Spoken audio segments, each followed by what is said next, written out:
আসসালামু আলাইকুম। আজকে আমি আপনাদেরকে শিখাবো বর্গ নির্ণয় করো। এটা ক্লাস 7-এর কয় নম্বর অঙ্ক? কত? ক্লাস 7-এর 4 নম্বর অঙ্ক। যাই হোক, আমি ধারাবাহিকভাবে করাবো, কিন্তু এটা আমার স্টুডেন্ট প্রবলেমে পড়ে গেছে। তাই বর্গ নির্ণয় তার মানে কি, এটা আমার যদি এটা আমার এটা হলো পঞ্চম অধ্যায়, নাম্বার 5 4 বর্গ নির্ণয়। আচ্ছা, যেহেতু বর্গ নির্ণয়ের অঙ্ক, তাহলে ইজিলি আমরা বর্গ দিব।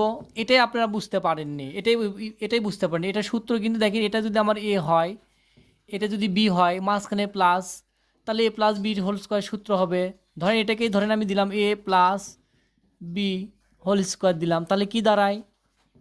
এ square plus 2ab plus B square. এই সূত্র দিয়ে আমার অঙ্কটা হবে। তো দেখেন, এটা আমি পাশে লিখে নিচ্ছি।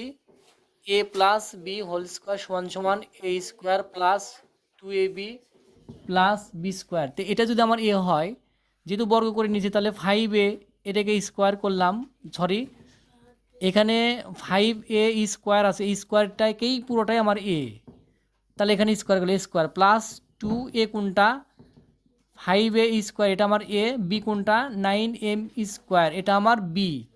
এখন আমাদের বি স্কোয়ার লিখবো, 9m স্কোয়ার, এটা আমার বি, এটার উপর ব্র্যাকেট দিয়ে স্কোয়ার করবো, ব্র্যাকেট ছাড়া কিন্তু। তো যাই হোক, আমি যেটা বলছিলাম, আপনার ব্র্যাকেট না দিলে কিন্তু মিলাতে পারবেন না। এখন দেখেন, এটা দিয়ে এটা গুণ করবি, বর্গ মানে কি, এই সংখ্যা গুণন এই সংখ্যা, তাহলে 5 গুণন 5, তাহলে 5 5 25 হয়।